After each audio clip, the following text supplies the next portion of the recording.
My full name is Rebecca Smith. I'm 32 years old, and I married my husband, Michael, about 3 years ago in the spring.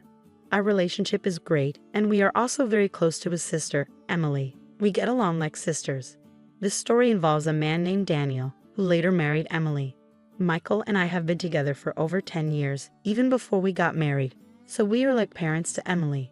We always wished for her happiness and took care of her.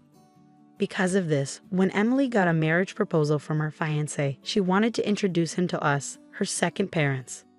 "I want to introduce my fiancé to you both," she told us. That moment was very special for us as a couple. We felt so happy because Emily, whom we love like a daughter, was finding her partner and working towards a happy future. It was a joyful moment for both me and Michael, and our hearts were full of happiness. Finally, the day came. Emily brought Daniel, her chosen partner, to meet us.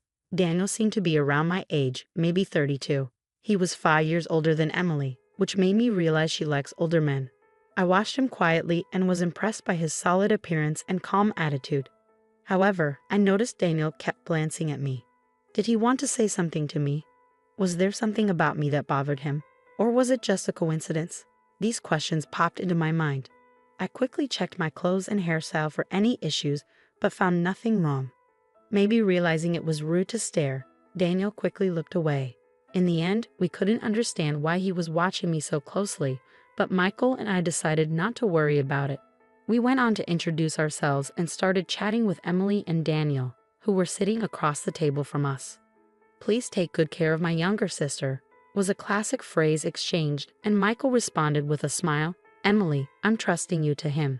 Saying this, he'd entrusted Emily's future happiness to Daniel. This created a warm and friendly atmosphere at the gathering, easing the initial tension of our first meeting. At one point, Michael asked Daniel a question he was curious about. "Daniel, may I ask where you work?" I was very interested in his answer and listened carefully. Daniel answered proudly, puffing out his chest. "You might have heard of it. I work at TE Company, which is growing very rapidly right now." "TE Company? Is that the famous game development company?" "Yes, that's correct. I actually started working at TE Company last year, but I didn't leave my old job because I didn't like it. TE Company approached me directly because they valued my skills highly, so it's like a promotion for me. Don't worry, I didn't start as a regular employee." Hearing this surprising story, both Michael and I were amazed. I couldn't help but widen my eyes, and our gazes met. Seeing our shocked reactions, Daniel seemed satisfied that he had made an impression, and he spoke with even more pride. "That's why I want you to trust me completely with Emily. I'm climbing the career ladder quickly at TE Company, and I'm confident that I'm progressing faster than most. Even though I started at a regular level, my salary will increase rapidly, and I'll move up in the company quickly, so please don't worry." When I heard what Daniel said, I was so surprised that I couldn't speak. TE Company is super famous, and I know a lot about it. Michael probably knows about it too. But since he doesn't work there, he might not know all the details. I think both Emily and Michael know that TE Company is really well known in the industry, but it seemed like neither of them expected Emily's fiancé, Daniel, to move up the ranks so quickly after joining.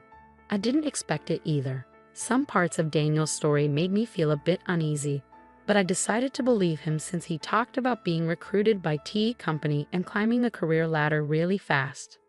As we talked about other things, I was curious to know how they met and got together. They said they met through a friend they both knew.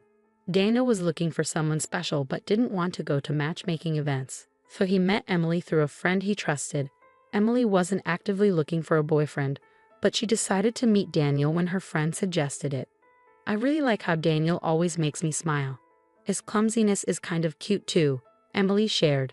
Hearing them talk about their feelings was like hearing something really sweet. Even though we weren't eating anything sugary, their closeness and love for each other were really clear. But there was something that bothered me. As they were leaving our house, Daniel and Emily were talking about bringing rice and gifts. While they were busy with that, Daniel came up to me a bit separately and asked suddenly, "Hey, do you maybe not remember me?" His question caught me off guard, and I couldn't help but tilt my head in confusion. "Do you really not remember me?" he asked again, sounding doubtful. His face was handsome, but I couldn't recall any close friend named Daniel. I tried hard to remember, but I couldn't. Seeing me struggling to remember, Daniel sighed a little, looking disappointed. Well then, let's exchange contact info. And please tell Michael later. I forgot to exchange contacts with him. I was shocked by his sudden informal tone. Even if we were close in the past, I couldn't remember it. And I couldn't recall being close with someone who would speak so rudely. Inside, I was full of questions like, who is he? What kind of relationship did we have? But since Emily was there, I didn't think it was the right time to ask or say anything, so I stayed quiet. After we exchanged contact info, I decided to text him to clear up my doubts. But before I could, he messaged me first, saying, I'm surprised. The girl who used to sit quietly in the corner of the classroom in elementary school is married before me. Your face hasn't changed much since then, so I recognized you right away. Growing up, I lived far away, and in elementary school, I was teased by many classmates. Those memories are painful, so I moved away with my family for middle school. In the new city, I met Michael, a wonderful friend, and we became close. I'd rather not think about elementary school. His words surprised me, so I asked, what do you mean? I didn't want anyone to misunderstand, so I explained that Michael was involved in our messages. We agreed that Michael would be included whenever Daniel and I needed to exchange info. I didn't share my background or reasons with Daniel. After explaining, Daniel smiled warmly and asked, do you remember being called PU girl in elementary school? The term PU girl had a specific meaning. It was used to tease me by my classmates because I was from a single-parent family. Even though we weren't really struggling financially, there was a time when other moms assumed we were, just because my mom was a single parent. This rumor might have spread among the kids and led to the teasing. Because of this, and because my mom was considering taking legal action against the moms spreading rumors, I decided to move to a new place. Since then, I haven't heard that unpleasant nickname, which used to cause me so much trouble. But one day, I was surprised when a man admitted he didn't even know what the word poor meant. I calmly told him, please watch what you say. You're my sister-in-law's fiancé, and that's all. Please don't say things that don't make sense. After that, he didn't message me anymore. Maybe he took my words seriously and realized he shouldn't be rude. But watching all this, Michael seemed really uncomfortable with the way the man spoke, and his face changed quickly. What is that guy even thinking? It's like he doesn't realize he's talking to the sister-in-law of the woman he's going to marry, and bringing up stuff from elementary school and acting like nothing's changed. That's just crazy, Michael said, his anger showing. Seeing Michael so upset, I tried to calm him down, saying, take it easy, take it easy. But I was also worried, so I called my mom right away and asked her to find a class photo from my elementary school days. I wanted to see if there was a classmate named Daniel in it. Mom quickly found a boy named Daniel and said on the phone, wasn't this Daniel the one who used to bully you the most? Suddenly, I remembered everything I had forgotten. Daniel was indeed the main bully. Just to be sure, I asked Mom to send me the photo. Looking at it, he looked quite different now, bigger and chubby. That's probably why I didn't recognize him. After that, I decided to look into things further. A few months after our first meeting, I got a call from Emily, which was surprising after such a long time. Rebecca, we haven't got your RSVP for the wedding invitation yet. Are you and your husband planning to come? What wedding invitation? We were really looking forward to it, but we never got it, I told her. Emily seemed surprised and said, I definitely sent it. Maybe something went wrong. Anyway, I'll bring it to you tomorrow, she said, sounding very sincere. The next day, Michael and I got the invitation directly from Emily, and we told her we'd be there. At that point, we had no idea what would happen at the wedding or how it would affect us. No one could have guessed what was coming next. On the day of the wedding, Emily looked stunning in her pure white dress, like an angel. I congratulated her with tears in my eyes, hoping for her happiness and ours too. But Daniel, the groom, quickly soured the mood. He pointed at me, surprising all of us. Why are you here? I didn't invite you, he said, looking very displeased. It seemed like Daniel went out of his way to make sure Michael and I didn't get an invitation. This woman grew up with just her mom. When things got tough, she ran away. Maybe she had some money problems, and now she's with a rich guy thinking life will be easy. She's living in a dream, he said. Despite not knowing anything about my past, Daniel falsely accused me. Michael, sitting next to me, clenched his fist in anger. But I told him to calm down. Daniel kept making false accusations against me. I have an important job at a well-known company. Are you planning to use your connection as my sister-in-law to get money from me if I marry Emily? He asked firmly. His friends were shocked and started getting excited. They must have the same narrow view as Daniel. I went to a staff member and asked for the microphone. Daniel looked like he expected me to say something emotional and illogical, but I stayed calm and said, "It's ridiculous that you, who can't even remember the face of your own company's president, call yourself an elite. Think carefully. If you want to cut ties with me, I'll be in the president's office tomorrow. We'll go through HR procedures." After handing back the microphone, I confidently returned to my seat with a calm demeanor. Michael stood up and walked towards the exit. Soon after, Emily followed him. Seeing this, Daniel called out to her, "Wait, why are you leaving too? I'm just trying to end things with her. If that's the case, there shouldn't be any problems, right?" Not fully grasping the situation, Daniel spoke to Emily, who gave him a cold look. "You really don't know Rebecca, do you? She's the CEO of Tea Company. I respect and deeply admire her. I can't forgive you for insulting her. I'm ending this engagement right now. You've ruined such an important day. Be prepared." Shocked by Emily's firm words, Daniel was taken aback. Emily talked to the venue staff and removed her wedding dress. She told the guests that the banquet was over, and the wedding would now be a simple meal gathering. She made it clear that this wouldn't happen again and firmly blamed Daniel for the breakup. The next day, as I had promised, I calmly waited for him in the president's office. Two big, muscular employees stood beside me, ready to act if he tried anything during our talk.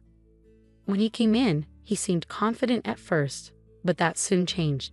He sat down and looked tense. His behavior, coming in without permission and not even greeting, was rude. It was clear he didn't understand the basic rules of the company. "No way. I can't believe you're really the president.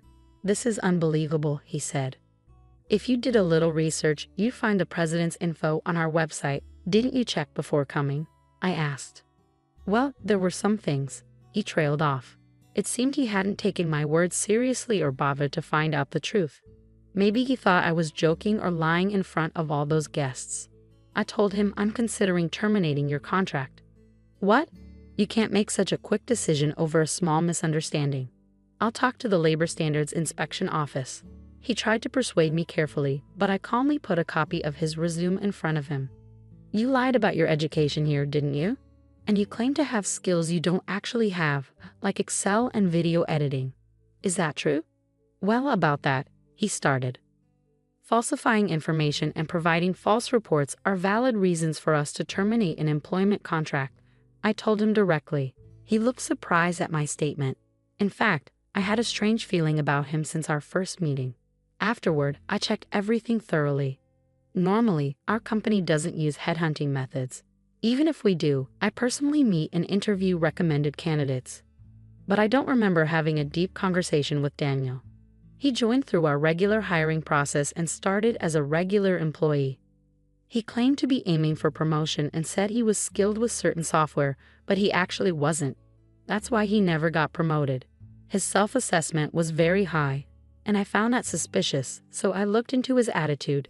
He was lazy at work and seemed content just to be part of the company. I tried to help him improve, but he didn't change.